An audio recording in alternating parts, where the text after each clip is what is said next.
So one of the most common things that I focus on with the adults that I work with, and even myself personally in my own fitness journey, is being able to replicate and adhere to the things that I am working on and that we are working on during the week when it comes to fitness behaviors and mindsets and habits, and being able to stick with those on the weekends.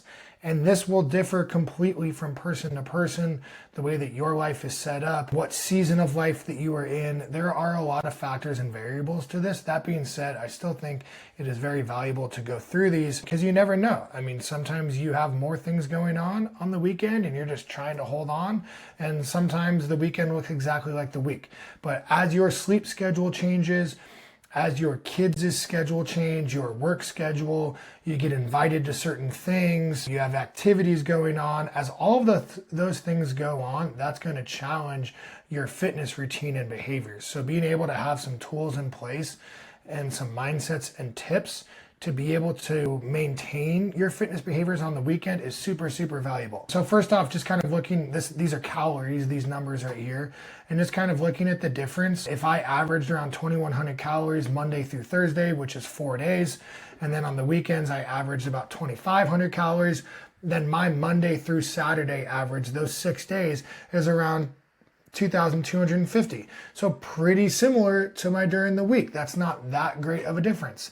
And then on the flip side, if I do the same thing where I have about 2,100 calories Monday through Thursday, 4 days, and then just 2 days, Friday and Saturday, I have 3,200 calories, that bumps my 6-day average up to 2,450, which might not seem like a huge difference, but that's the difference between you being frustrated and being like, what the heck, I don't know why I'm not making any progress, and you making continued, gradual, sustainable, lifelong progress. So just kind of, again, it's all different based off your goals. You might not even care about how many calories you're having. That being said, the same ideologies and intention behind treating your weekends still applies. So that's the other thing I wanted to talk about is keep in mind there are different strategies that you can kind of implement. You know, I know some people that are super, super strict during the week, intentionally super strict during the week to kind of give them more of a buffer on the weekends. So, you know, they'll be very dialed in and then on the weekend, during the week, and then on the weekends, they kind of allow themselves to enjoy a little bit more and then they get right back to it during the week. So that is a strategy that is very valid. On the flip side, there's the mindset of just trying to be as steady and close to the baseline, you know, every day. So there's not this big difference between your Wednesday and your Saturday. And that also is a valid strategy. So again, it goes back to you and kind of what you're able to implement. But these tips and mindsets stay the same. So number one, before anything else, is just adjusting your expectations. You know, having that conversation with yourself. Does my weekend look different than my weekdays? And if so, well, then I should acknowledge that and identify that and try to not act like that's not a thing. That's probably the worst thing that you can do is just not think about it and just hope that you stay true to what you're trying to accomplish and to your goals. So set your expectations. You know, do you need to set clear goals for the weekend? Something like, I'm going to cook 3 times bare minimum, at least at home. Or I'm going to wake up and I'm going to partake in some physical activity with my kids before I start my weekend chores. I'm going to go for a bike ride with them.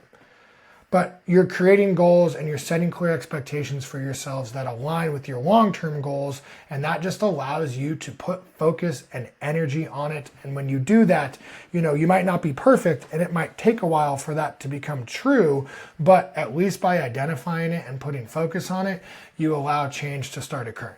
So then number 2 is probably the most challenging, but maybe the most important, and that's planning and preparing. This is where you will see the biggest difference. You know, if you know going into your weekend that you have a birthday party that you got to go to, and then you also are going to that concert, and you kind of have a soft plan on how your weekend is going to unfold, then you can prepare accordingly to that. Well, then you're going to do really well. You know, when you're tired and you aren't able to cook, you know that you have food that you prepared a few days before that you can go and grab. That's going to allow you to adhere to your goals a little bit easier. Then on the flip side, you're like, shoot, man, I didn't realize I was going to be this tired. There is no way I'm going to cook. You know, let's go to Uber Eats. So planning and preparing, although it's probably the most challenging, it also probably is going to be the most helpful for you. So with that is number 3, reliable snacks or just quick small meals. It doesn't have to be a quote unquote snack. And again, that goes with the preparation. If you have rice prepared in the fridge, ready to go, and you can just add a can of tuna to it with some shredded carrots, some avocado, and a little bit of, seasoning and sauce, then you're good to go. Apples with peanut butter or string cheese, yogurt with frozen berries, broccoli with hummus or ranch. Having quick, accessible, reliable snacks over the weekends will definitely help you out. Set predetermined limits on indulging. So this is another one, especially during the holidays or as festivities start to happen, graduation parties, work parties, etc. They're all over the place. Don't act like they're not going to happen. But set yourself a limit going to the party. I'm going to have one alcoholic drink and I'm going to have one treat at the party. You know what that does? That allows you to enjoy that indulgence. You're not doing it with guilt or shame or hiding from yourself that you're having a beverage or hiding from yourself that you're having a sweet treat. You're just limiting yourself. You're saying before you go, one drink, one treat, or two treats, so that it doesn't turn into, I'm going to have a little bit of this, a little bit of this, I'm going to have a drink here, a drink here. You're doing it in guilt and shame, and then that's the worst case scenario. So give yourself some predetermined limit, and then if you're going to tell yourself something and make a promise to yourself, try to stick to it. Don't tell yourself one thing and then do another thing. That's just, creates trust issues within yourself. Staying active, I think this one's super important.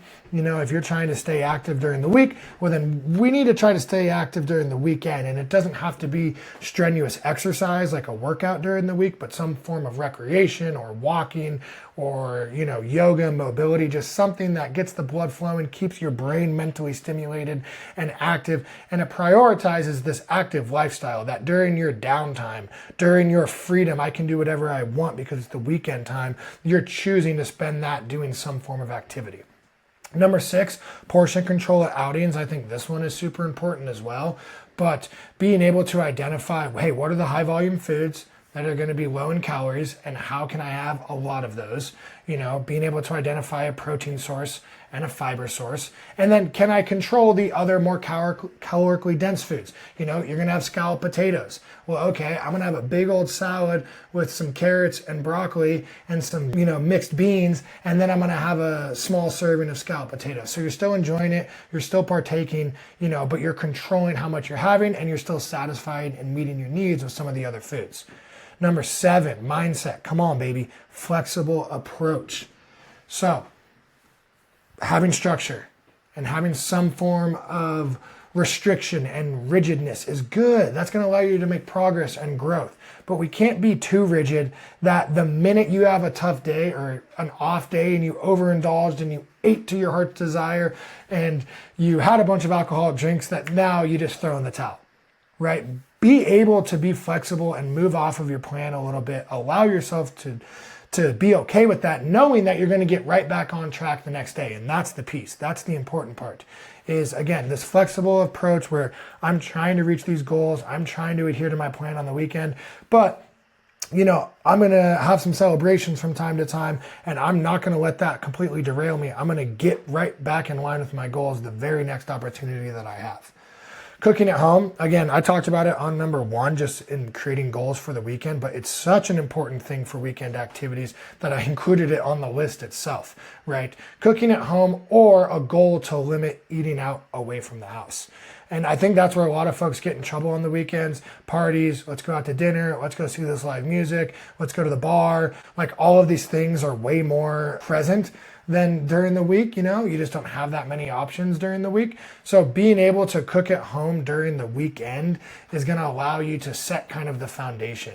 And you can still go enjoy yourself. I think I've hit that message enough that I'm not saying don't enjoy yourself. I'm just saying do other things that put you in a place that enjoyment is enjoyable and it's not filled with guilt and shame and it's going to pull you off of your routine. You're doing it because you want to and you want to celebrate yourself. But preparing and cooking at home and doing these other baseline behaviors and habits allows that to happen. Number 9, arguably the most important from a mental standpoint. Plan and preparation is the most important from an actionable physical standpoint. Number 9 is the most important from a mindset and mental standpoint. But after the weekend is over, look back and evaluate and reflect on the end of the weekend. What did you do well? Where did you make good choices? Where did you make a sacrifice or a choice that you're proud of? Tell yourself that so that you can repeat it and do it again the next time that you're faced with that opportunity. Where could you have been more prepared? You know, did you not cook food thinking that it was going to be easy to go home and make food after the event? And then you realize once that happened that it wasn't. And you're like, shoot, I could have been more prepared there. What foods did you splurge on? What foods did you enjoy that do not meet your goals at all? You know, they're a total splurge. And did you like it? Like, was it worth it from a caloric standpoint or from a mindset standpoint? You know, what activities did you partake in that were fun or that fulfilled you? Like, have this conversation with yourself. You know, this is something that if we do one-on-one online fitness coaching together, we can implement in the app, right? We can like have a space to put these thoughts down so that you can kind of look back on what your weekend was like, and you can find the areas that you could have improved on the next time, and you can find the areas that you did really well at and that you're proud of yourself. But I think that's an important piece. It's not all just like, oh, I didn't do very well, like, and then you get all tight and it bleeds into the rest of the week, and then it's not till Wednesday until you get back on things, right? So give yourself that space to reflect and then move forward. But that's kind of the list for you. Again, the weekend it's just a harder time to prioritize your fitness if you are involved in other activities or responsibilities. And again, this is a seasonal thing. It doesn't always look like this. Summer tends to be more challenging on the weekends, but hopefully this list helps. Pick 3 of them. You know, don't try to do all of them. Pick 3 of them that you can focus on and you can pour attention into over the next 4 to 8 weeks and try to progress and get better at, and then you can implement a little bit more. But small mindsets and tips going into the weekend can make a huge difference.